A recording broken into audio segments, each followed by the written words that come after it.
Hello and welcome to another episode of Paradise Preview. You are Meow listening to Season 2 Episode 14 as we preview the game against Aberdeen.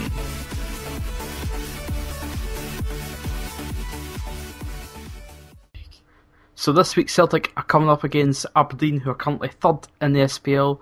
A good attacking team with a solid defence. What are you thinking about this game, Graham? Yeah, this is certainly not your Bob Bruins Aberdeen side, no pun intended there. But yeah, 1 point off of second, where Celtic currently stands, with a game in hand no less. But Aberdeen does have a bit of teeth in them this season. We're definitely seeing more of an attack, and that's really being spearheaded by two players, Niall McGinn as well as Ryan Fraser, who is looking very dangerous. What have you seen of him, especially so far? This may be a player that many Celtic supporters aren't 100% familiar with just yet, but certainly somebody that we need to keep an eye on. Yeah, Ryan Fraser, he's a nifty little guy. As far as I know, he likes to kind of play in a support striker role up beside McGuinness, and he's been very effective this season using his agility. I think he's the most filled player in the SPL so far this season, so I think he's definitely the sort of player that Celtic are going to have to look out for, like Nigel Hasselbank. Yeah, I would agree. You know, and on the flip side of that argument or that statement there, Niall McGinn is a player that really we don't really need an introduction for. Many Celtic supporters, most Celtic supporters, I would have to say, are familiar with the fact that he's equally dangerous with his right foot as well as left foot, and he's just scoring goals for fun this season. 7 goals so far in the SPL during league competition. So definitely a player that needs to be looked after and watched out for. Typically he's playing up the right-hand flank. Now, with Emilio Ezguerri out for an extended period of time, that left-back position is going to be absolutely vital, especially in providing cover, as well as, we like to get the fullback forward, but, we definitely need to keep Niall McGinn in check. That's definitely going to be a concern for us. It really starts with possession, maintaining possession, and setting up our own chances. Now, as we've seen over the past several weeks, we've really become most dangerous in the counterattack when we have a lot of possession and we have the opponent pinned in their own end and they tend to park the bus and really pack the middle. We seem to run out of ideas. We also see that there's a pattern developing over the past several weeks where we have a lot of holding midfielders ourselves, with Scott Brown coming back into relative fitness and Victor Wanyama's form being absolutely outstanding, as well as Joe Ledley being undroppable in spades as well. But with the fixture congestion, so much football being played, is this an opportunity for some of the kids to step in and maybe get a starting nod? Of course, I'm thinking about Dylan McGeoch, who is an up and coming player, has looked fantastic when he's had opportunities. Obviously, there's going to be something of an eye towards Tuesday's tie, but what are your thoughts there, Josh, in terms of the starting 11 for Celtic? Because we have been underwhelming these last 3 league ties that have been bookended with Champions League midweek ties. What are your thoughts there? Well, so far this season in the SPL, I'd say Celtic have been good and bad. We've been inconsistent. And, there's lots of different factors that are going into this. There's injuries, there's people coming back into the team, there's players not performing very well, there's players performing well, and, basically we're changing our formation almost every single game, changing partnerships. And I think what we need to do from here is just plan ahead. We need to, for this game, we need to build, a team setup that we can go over and on, for the rest of the season up until, for the rest of this year, really.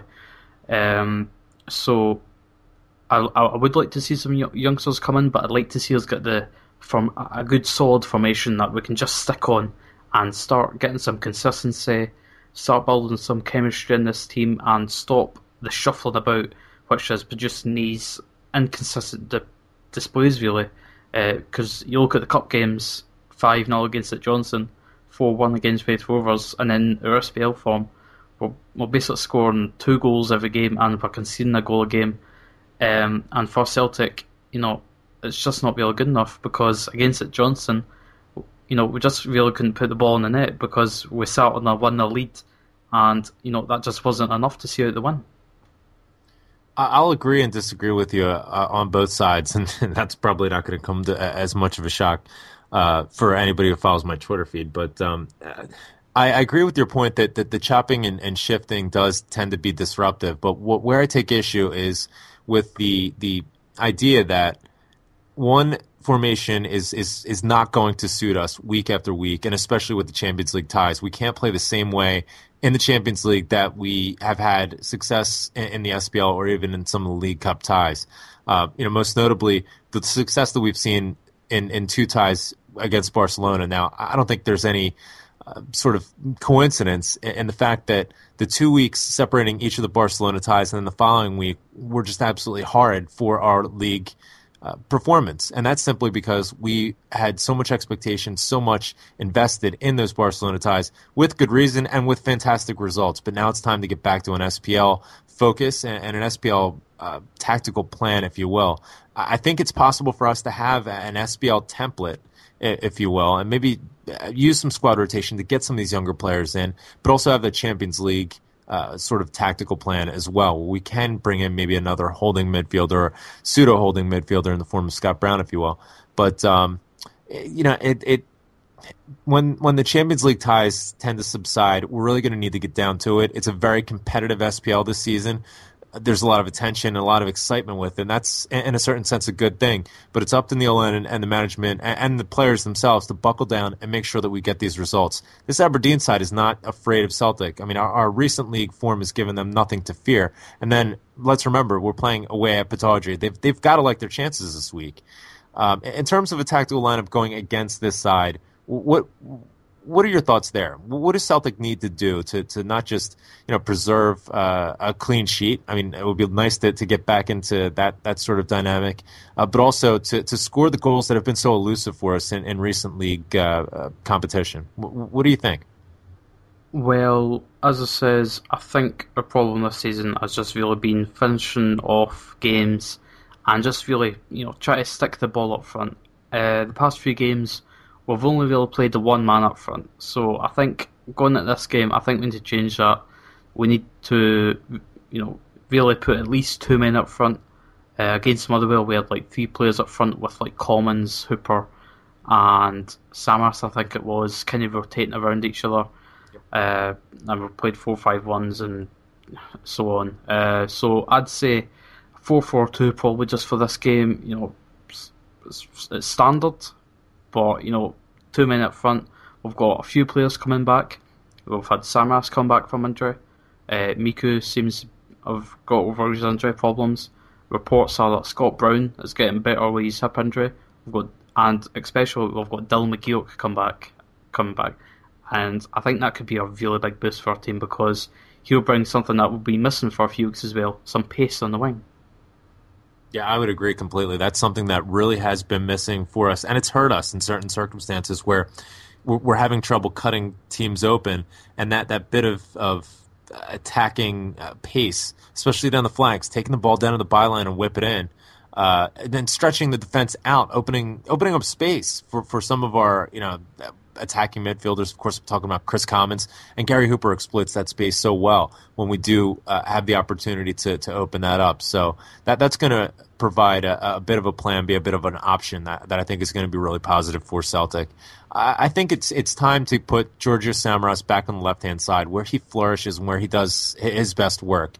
When we see him drift towards the more of the center channel, and he's trying to hold the ball up with the ball at his feet. Yes, he can flick the ball on through the air, but back to goal with the ball at his feet, it's an absolute disaster. He's just not good enough with the ball technically, and not good enough in distributing. Tends to run down blind channels. We've seen that one too often in the past. But I think Neil Lennon is going to have an eye towards Tuesday. He wants to get some players out and get their fitness up and get some of the tactics sorted out.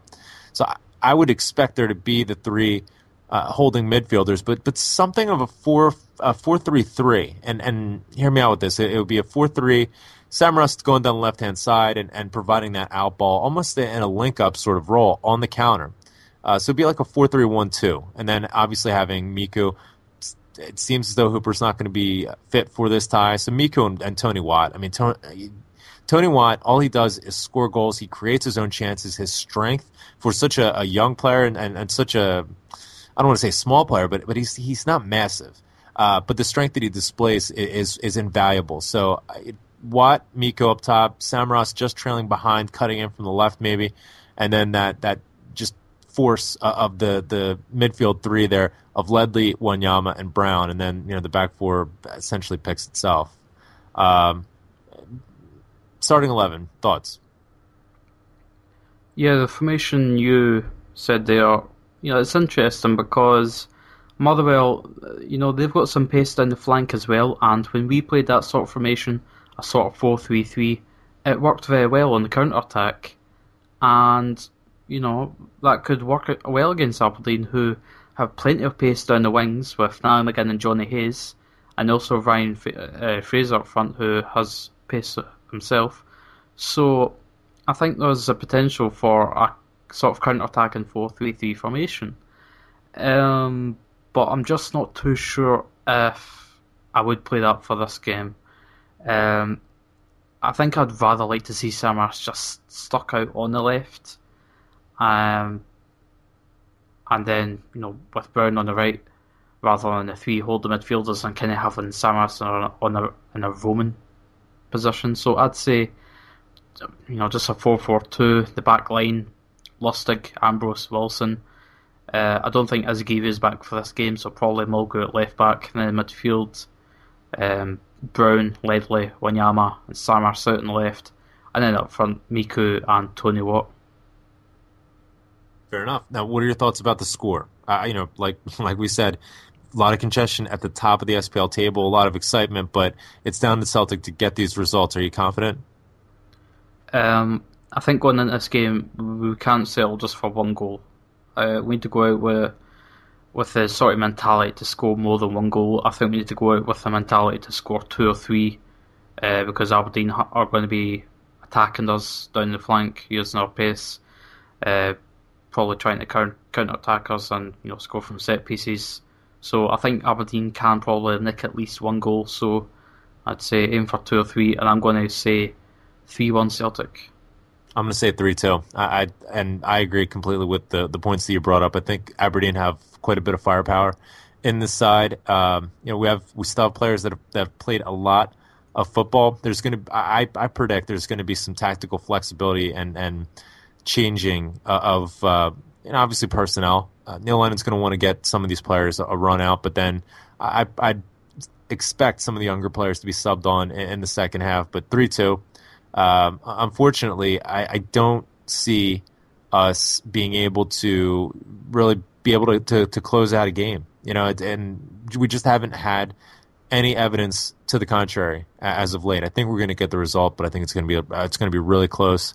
And we're just going to get by and get the 3 points and get back to where we need to be with regard to the SPL deal. But 3-2 for me. Not my overly optimistic prediction, but that's just what I'm feeling right now. Yeah. Okay, so this has been another episode of Paradise Preview. Hail, hail, and keep the faith. Keep the faith!